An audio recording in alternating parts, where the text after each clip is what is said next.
NPSH and at what efficiency point the pump should operate.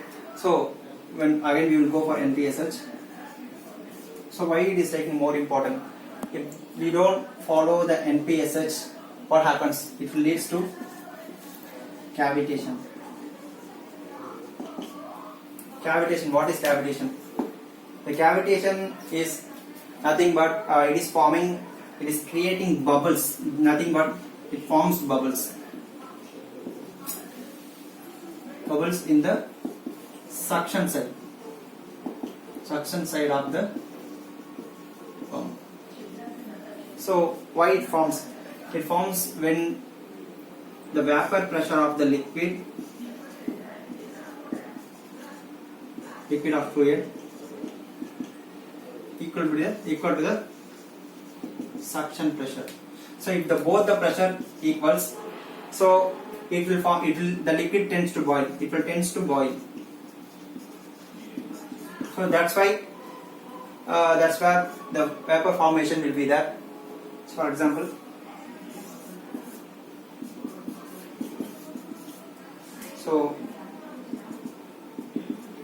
so these two pressure equals, it will start boiling.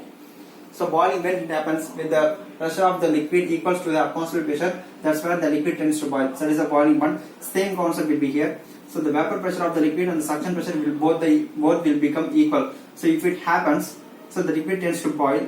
So it produces the vapor bubbles. When you start the pump, these bubbles will come and hit the impellers. So that's where you will get high noise and vibration and all. So it will start vibrating, and that's what we call cavitation. So we don't want it to happen. If that happens, it will mostly damage the impeller and pump casing also even sometimes. So we don't want that to happen. To avoid this only, we are calculating all the head calculation and reducing the we are providing the sufficient head that is required. So the other reasons for forming the cavitation is due to high temperature of the liquid. If that is the case, we can cool the casing by passing the we can cool the suction line as well by passing some coolant medium, cooling water or some whatever the cooled liquid, we can pass through that by over the suction line, just like tracing. Okay. So after that, if the pump is having high capacity initially, so it will leads to high velocity flow, velocity head. That will also leads to cavitation and decrease in total head.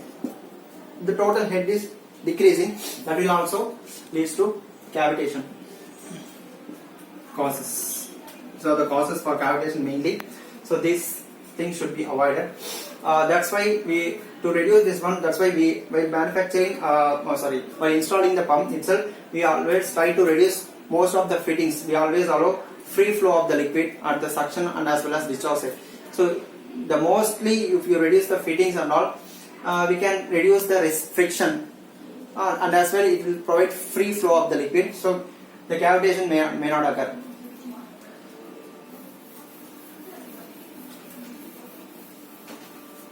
So simply you can remember this also. NPSH is nothing but vapor pressure that is less than suction at inlet that is less than atmospheric pressure.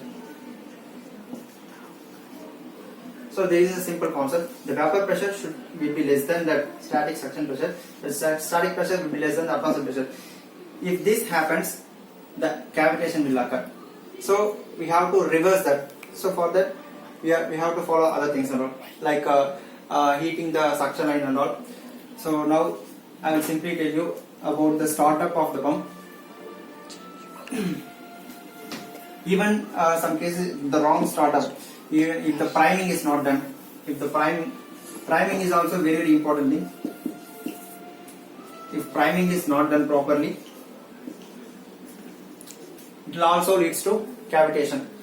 So there are many types of priming like self priming and semi priming and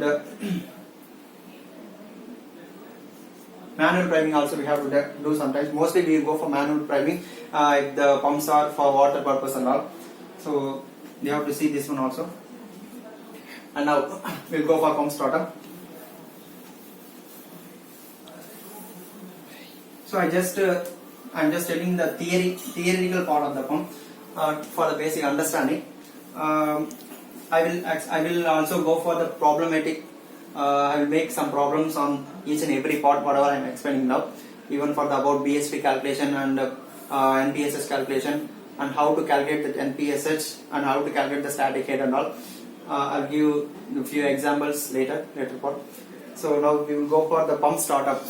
The pump startup, what are the preliminary checks that we have to do before starting the pump? If the pump is newly installed, so what are the preliminaries for that we have to do, and maybe the running pump one is to stop, and again we have to start. What are the checks we have to do? That also we will do.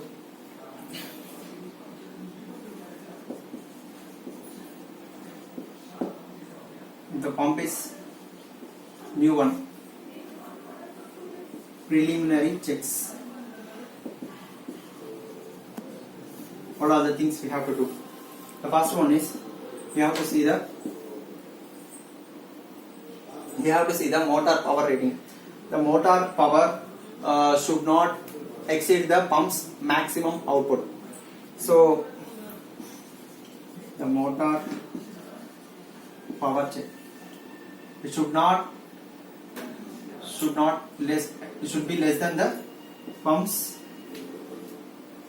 maximum output power. So that should be like that. The second one is alignment. We have to check the alignment from the base frame itself. So motor and pump are evenly aligned or not. The third one is we have to check for the cooling system. If any cooling system is given for the pump,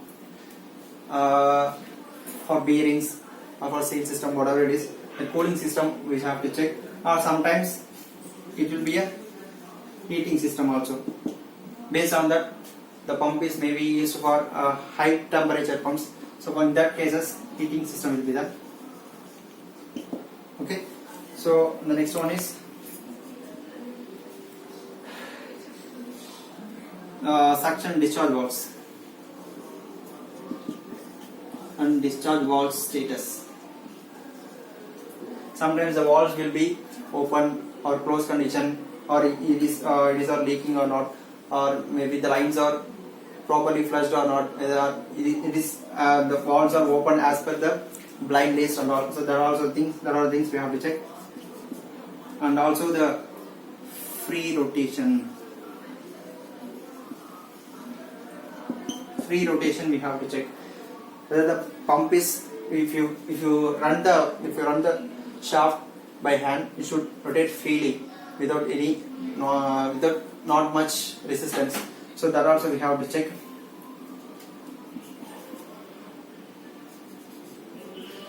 So MOT it will be done before.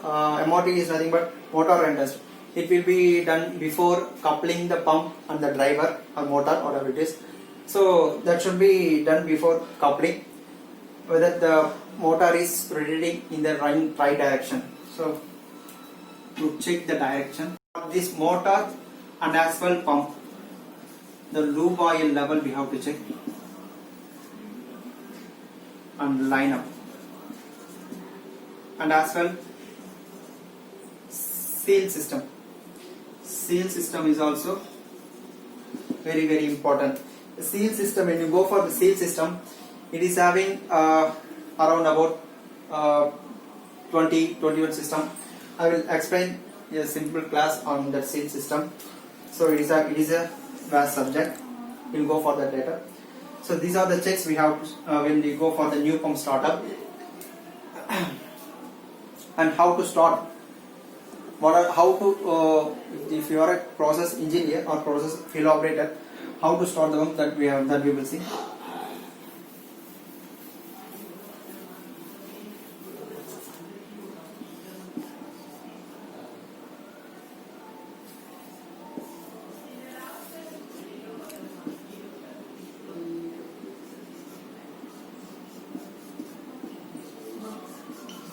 So you need to check for starting.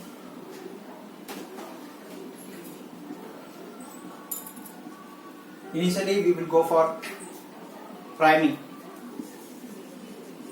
This is the first thing we have to do, and lube oil level we have to check. After that, seal system lineup. Mostly the seal system lineup will be for high temperature pumps, where the fluid, the crude oil, in case if you go for crude oil pump, so the seal system will be there by external buffer fluid system. It depends on the service or the temperature that we are following. So while priming, suction discharge, this drain valves, whether drain and vent valves, whether it is properly closed or not, we have to check after priming. And lube oil level we have to check, that will be that. And seal system.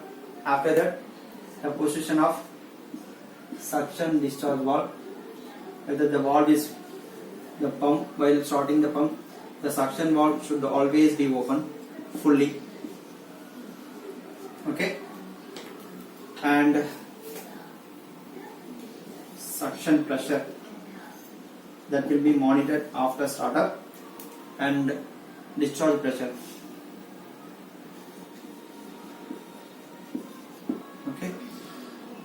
And NRV direction, this will be checked. I already faced an issue on this NRV that was installed in reverse direction.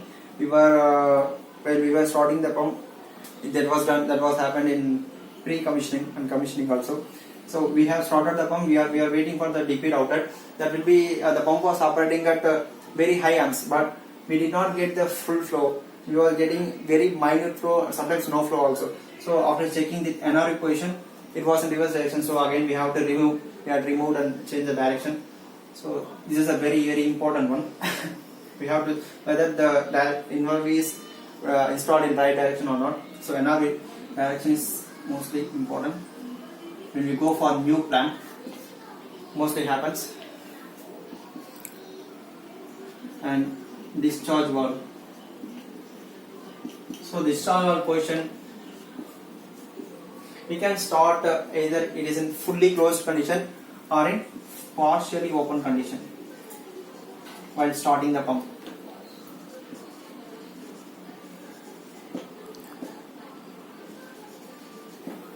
Okay, but you should not run the pump by fully closed condition of the discharge valve. The suction should always be open, but in the case of discharge valve, after starting the pump, it should be either partially open until it reaches the desired discharge pressure. Okay, when it reaches the desired pressure, we can slowly open the discharge valve to attain the proper flow rate, whatever the flow rate you need. So these are the simple things. And you need to check the driver, whatever the drive, either it can be a motor. If it is a motor, we have to check the amps and substations and all, whether the motor is running with given amps as per the BHP chart that will be given. The amps also we have to check. So the motor will be the driver will be fixed speed or variable speed. That also we have to check. That will be installed based on the service. If it is high pressure, more than 40 or more than 20 pressure, 20 bar, and all, mostly they will go for variable speed, right? So 20 bar and 40 bar is high capacity. So we cannot directly go for that much pressure. We have to go make the drives rotate in the slow manner. So that then only it will not affect the substation and all. So that's how it is. We will check. Priming is done, profile checked, system pressure, everything is checked, line up done, and the water of the fluid is flowing. So the running checkups, what we have to do: suction pressure and discharge pressure, and the third one is we have a terminology like look, listen, and feel. So we have to see whether the pump is producing normal noise or making much noise. If it is making much noise, we have to check all the parameters, whether the alignment is not right or not, or whether it is issue with the casing, or whether it is issue with the lineup, or whatever it is, we have to see. And fourth one is, I told you, look. Look means whether anything is leaking or not. That we have to see. Leakage. And vibration also we can check. Okay, that's all for today. If you have any doubts on pump startup or running, I will tell you later on pump changeover. So we have a lot of concepts on pumps, so I will make it separate videos for that. I cannot tell you all the things together. So we will see you next class. Thank you.